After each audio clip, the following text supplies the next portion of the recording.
Wishing on a star to follow where you are. I'm wishing on a dream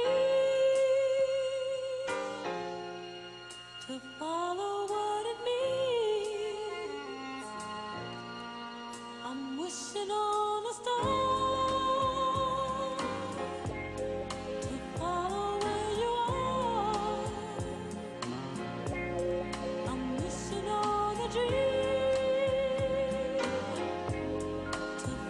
Natalie Taylor filming for Community ITV. We're here at the O2 Indigo for the chart toppers. I am here with the wonderful Royce, known as Gwen Dickie. Hi. Hello. Wonderful performance tonight. Thank you. Thank you. You had the crowd dancing. I think you brought back a lot of memories tonight. So it seems. I did my best. Yeah. So how long has it been since you was in the UK? Well, I've done a few shows over here. It's been a while. But yeah, I've done a few shows. So what are you working on at the moment? You're touring at the moment? It's over now. I'm working on Christmas dinner. I'm thinking about Christmas presents and Christmas dinner now. Cool. And I'm doing a show in the States for New Year's, so yeah. What show are you doing in the States? It's a show in a place called Natchez, Mississippi. So I'm going to do a New Year's show there. Cool. And so what have you been doing?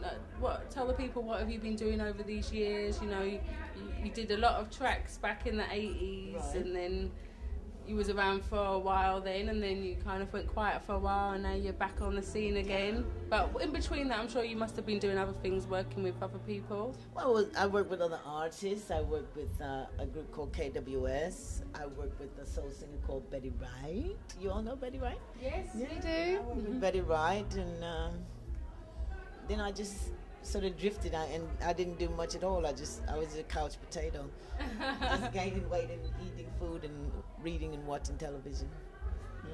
Yeah. Tell me what it was like back in the 80s when you... Oh, I can't remember things that go that far. Oh. No, jeez, I would like to know how it was that, you know, you had such hits back then. Car Wash, I mean, even that is a classic, and it's still being played today in London clubs. People want to hear those songs when they're pop classics, you know. Yeah. How did it feel when that song came out and it just hit? Well, because it was the first song that the guys and I ever recorded, and it was for the film Car Wash. And Norman Whitfield, the late Norman Whitfield, said to us, "Oh, they're going to start playing the song on the radio, so you guys keep listening to the radio today." So we had every radio. We were at his house in Beverly Hills. We had every radio on in the house. All the cars that were parked outside, we had the radio on in the cars. And then one of Norman's sons came running in. They're playing it. And we all ran, and we was like, shh, shh. And when it finished playing, we were all jumping up and down on the bed. Some of the guys were doing backflips. We were so excited. We were like little kids. So then one of the guys said, "Let's call the radio station and tell them to play it again." So we did. We pretended like, you know, we were just people listening to the radio, and we called them and asked them to play it again. And they said, "Okay, we'll play it a bit later." But by that time, other people were calling as well, and they wanted to hear it. Yeah. So they were like, "Well, we don't know what's going on. We're having a lot of calls today. People wanted to hear this song, Car Wash. So we're going to play this commercial, and then we're going to come back and play this song again. What's happening? Why is everybody wanting to hear this song?" I mean, the first time they played it, people were calling in and saying, "Oh, play it again, play it again." So we were like so excited. We were so excited. We were trying to call Norman on the phone, but we couldn't find him. And when he came home, we all just rushed him. You know, all the guys and his kids. We were like, "They played it on the radio." He goes, yeah, I heard it. He said, "I told you you're going to be rich and famous." I'm like, "Yeah, all right." You didn't believe it at the time. Rich and famous. So, and then you had loads of other classics, songs, Magic Touch, Wishing on a Star. Magic Touch, for me, Magic Touch is one of my all-time favourites. I'd put that in my top 10 of classic songs. I love it. What inspired you to write that song? I didn't write it. Oh, sorry. Oh. I wish I did. If I did, I'd be sitting on my yacht somewhere in the Caribbean. Probably Jamaica. I'm sitting here talking to you. Any of these songs that well, that was definitely a chart topper. No, well, we sort of co-wrote Car Wash and Upside Down. Yeah. A song called Do You Dance. We co-wrote that, but yeah.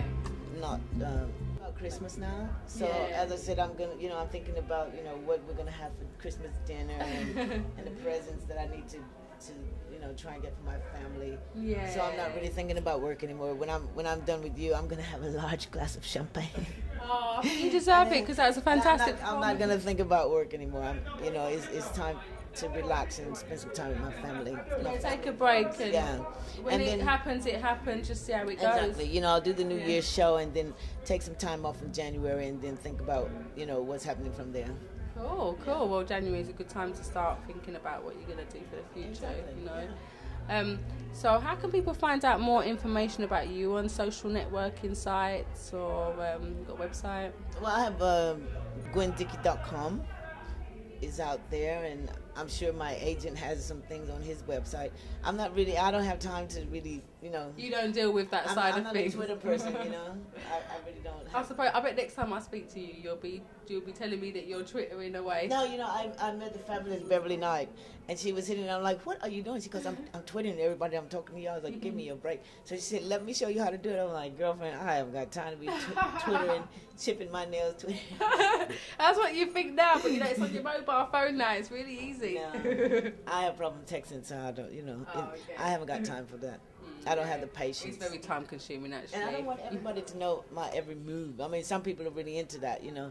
You don't I need. suppose sometimes it's good to have a little bit of suspicion, a little bit of uniqueness about yourself, you know. So when you do come out, people cooking for dinner or you know. It's a bit like Sade. She's really like in the dark, and then when she comes out, people are just like, "Wow, where have you been?" They're excited to see her because they don't but see I'm sure nothing. she's been doing lots of things, you know, shopping for food and clothes and you know, normal every day. hanging out in the park. But because you know she's not tweeting about it, you don't know. Yeah, it's true. Yeah. You're right. It's keep that exclusivity, isn't it? Yes. Yeah. I hear that. Oh, well, thank you, Gwen, for the interview, and I wish you all the best for the future, and I hope you have a fantastic Christmas. Thank you very much. You're welcome. Happy Christmas to all of you guys. At Community ITV. This is Natalie Taylor filming for Community ITV. I just interviewed the wonderful Gwen Dickie. See you later. Gwen Dickie here. When I'm in town, I watch Community ITV. Thank